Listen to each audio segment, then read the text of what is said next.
Thierry Vircoulon, bonjour. Bonjour. Depuis début juillet, les rebelles du M23 se tenaient tranquilles. Pourquoi sont-ils repassés à l'offensive ces derniers jours? Ils souhaitent forcer le gouvernement congolais à des négociations directes avec le président Kabila. Ils ne les ont pas obtenues et la mise sous pression de Goma fait clairement partie de leur stratégie, comme elle avait fait partie de la stratégie de Laurent Nkunda en 2008. Officiellement, le chef du M23, c'est le général Sultani Makenga, mais est-ce que le vrai chef n'est pas Bosco Ntaganda, l'ex numéro 2 justement du général Nkunda? Oui, il y a des liens assez clairs entre le M23 et l'ex-général Bosco Ntaganda. Vous savez qu'il a disparu au mois d'avril, mais il serait en effet dans des zones contrôlées par le M23. Son ombre semble en effet toujours planer derrière cette rébellion. Beaucoup d'officiers rebelles sont d'origine tutsi congolaise. Est-ce qu'il n'y a pas des liens entre le M23 et le Rwanda? Il y a des liens, mais surtout le M23 est en quelque sorte l'héritier plus ou moins bien accepté du CNDP, de Laurent Nkunda, donc un mouvement qui représentait les Tutsis congolais au Nord Kivu. Quand on regarde le leadership du M23, on voit qu'il y a un certain nombre d'entre eux qui viennent directement du CNDP. Le CNDP avait aussi des liens avec Kigali, donc la filiation est assez claire. Samedi dernier, le secrétaire général adjoint de l'ONU, Hervé Ladsous, a signalé que le M23 s'était procuré des mortiers de 120 mm et des appareils de vision nocturne. Est-ce que c'est la preuve que le Rwanda soutient militairement les rebelles? Il semble que la dernière offensive du M23 ait été particulièrement musclée, notamment sur le plan logistique, comme vous le dites.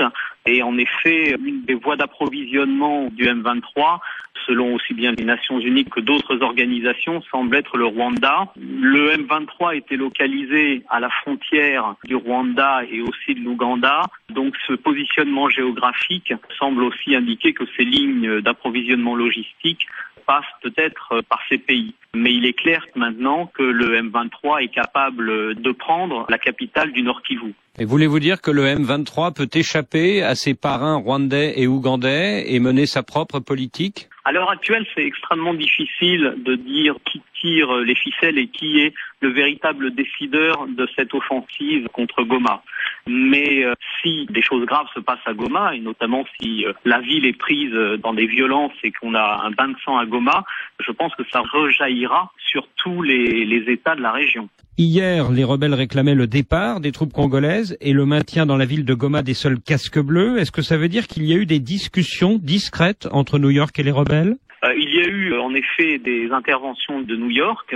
Ces interventions ont aussi concerné Kigali, ont aussi concerné Kampala. Mais à la fin de la journée de lundi, on a plutôt une impression qu'il y a un vrai risque de violence et de bain de sang à Goma. On a aussi l'impression qu'il y a un vrai risque de dérapage entre la RDC et le Rwanda. Par conséquent, il paraît extrêmement important que les pressions diplomatiques soient exercées et qu'il y ait un cessez-le-feu qui soit négocié par les Nations Unies concernant la ville de Goma. Alors sur le plan politique, le M23 demande à Kinshasa d'engager des négociations ouvertes à l'opposition, à la société civile et à la diaspora congolaise. Kinshasa refuse. Est-ce que c'est une proposition sérieuse ou est-ce que c'est plutôt une posture?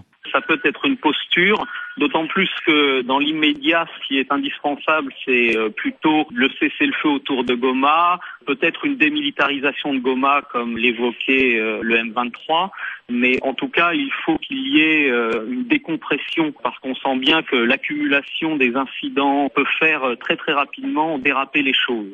Est-ce que la communauté internationale peut accepter que les rebelles s'installent à Goma? Non, je ne pense pas que la communauté internationale puisse se permettre la prise de Goma et surtout, je suis extrêmement inquiet à ce qui se passerait dans Goma. Voulez-vous dire que si les rebelles s'installent à Goma, la communauté internationale en fera payer le prix au président rwandais, Paul Kagame?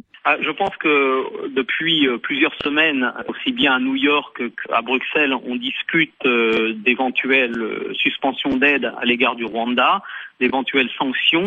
Il va de soi que ces discussions vont faire partie des pressions diplomatiques. Il y a 4 ans, les rebelles du CNDP, du général Nkunda, étaient déjà aux portes de Goma, mais au terme d'un retournement d'alliance, ils avaient été lâchés par le Rwanda. Est-ce qu'ils ne risquent pas de connaître aujourd'hui la même mésaventure? Je ne suis pas sûr qu'ils aient été autant lâchés qu'on le pensait. En fait, l'arrestation de Nkunda par Kigali semble avoir été plus cosmétique que réelle. Mais je crois qu'il y a actuellement en effet des lignes rouges à ne pas dépasser. Il y a des choses extrêmement dangereuses qui pourraient se passer à Goma pour Kigali, notamment si un bain de sang venait endeuiller la ville.